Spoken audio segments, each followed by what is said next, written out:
दोस्तों, चाणक्य नीति के छठा अध्याय में चाणक्य ने कहा है कि मनुष्य शास्त्रों को पढ़कर धर्म को जानता है, दुर्बुद्धि को छोड़ता है और ज्ञान प्राप्त करता है तथा मोक्ष को भी प्राप्त करता है। पक्षियों में कौवा, पशुओं में कुत्ता, ऋषि मुनियों में क्रोधी और मनुष्य में चुगली करने वाला चंडाल अर्थात नीच होता है। कांसे का पात्र राख से, तांबे का पात्र खटाई से, स्त्री रक्षशिला होने से और नदी धारा के वेग से शुद्ध होती है। भ्रमण करने से राजा, ब्राह्मण और योगी सम्मानित होते हैं, किंतु इधर उधर घूमने से स्त्री भ्रष्ट हो जाती है। जिसके पास धन है उनके अनेक मित्र होते हैं, उसके अनेक बंधु होते हैं और वही पुरुष कहलाता है।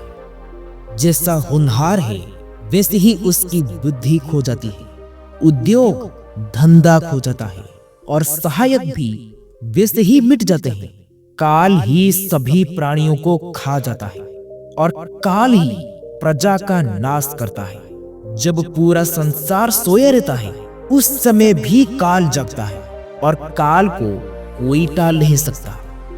जन्म से अंधे को कुछ दिखाई नहीं देता, काम से उत्तम व्यक्ति को भला बुरा दिखाई नहीं देता, मद और व्यसन से मतवाला कुछ सोच नहीं पाता और अर्थ और धन का लालची किसी कार्य में दोष को नहीं देखता।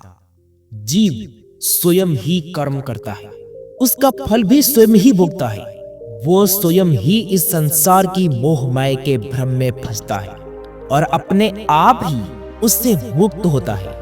अपने राज्य में हुए पाप राजा को लगता है, राजा के पाप पुरोहित को लगता है, स्त्री का पाप उसका पति को लगता है और वैसे ही अपने शिष्य का पाप गुरु को लगता है।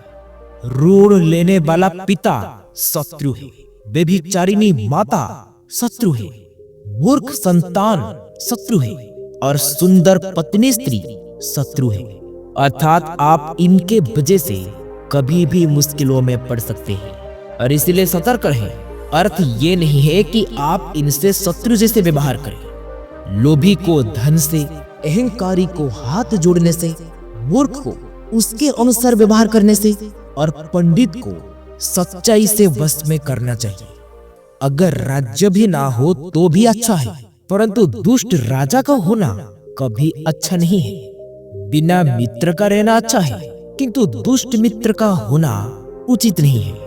बिना शिष्य का रहना भी ठीक है, परंतु नीच शिष्य अच्छा नहीं है। बिना पत्नी के रहना उचित है, किंतु दुष्ट पत्नी का होना कभी उचित नहीं है। दुष्ट राजा के राज्य में प्रजा का सुख कहाँ, दुष्ट मित्र से शांति कहाँ, दुष्ट शिष्यों से घर में प्रीति कहाँ।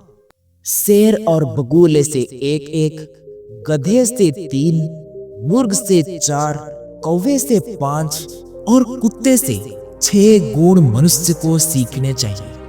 विद्वानों को अपने संपूर्ण इंद्रियों को संयम में रखकर समय और अपने बल के मुताबिक कार्य साधन करना चाहिए। समय से जागना, ऋण में पीछे न हटना, बंधुओं में किसी वस्तु को बराबर भाग करना और स्वयं आक्रमण करके किसी से अपने लक्ष्य को छीन लेना, ये चारों बातें मूर्ख से सीखने चाहिए। मैथुन गुप्त स्थान में करना, धैर्य से काम लेना, घर में उचित वस्तुओं को संग्रह करना, किसी पर विश्वास ना करना, ये 5 गुण कौवे से सीखनी चाहिए। बहुत भोजन करने की शक्ति रखें, परंतु थोड़े भोजन करने से भी संतुष्ट हो जाएं।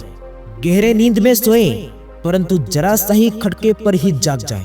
अपने रक्षक से स्वामी जैसे भक्ति करें और उदारता दिखाएं। इन 6 गुणों को कुत्ते से सीखना चाहिए। अत्यंत थक जाने पर भी बोझ को ढीला मत करना, ठंडे गर्म का विचार ना करना और सदा संतुष्ट होकर विचरण करना, ये 3 बातें हमें गधे से सीखनी चाहिए। जो मनुष्य इन 20 गुणों को धारण करेगा वो मनुष्य सदा अपने जीवन के सभी कार्यों में विजय होगा। तो दोस्तों, उम्मीद करते हैं आपको ये वीडियो पसंद आई होगी और आपको ये वीडियो से काफी कुछ सीखने को मिला होगा। आप अपना कीमती समय देने के लिए आप सबको बहुत बहुत धन्यवाद। ये वीडियो आप लोगों को अच्छी लगी हो तो वीडियो को शेयर, सब्सक्राइब, लाइक जरूर करें। फिर मिलेंगे कुछ नया सीख के साथ और एक नई वीडियो में। तब तक के लिए आप अपना ख्याल रखें। ओम नारायणाय नमः।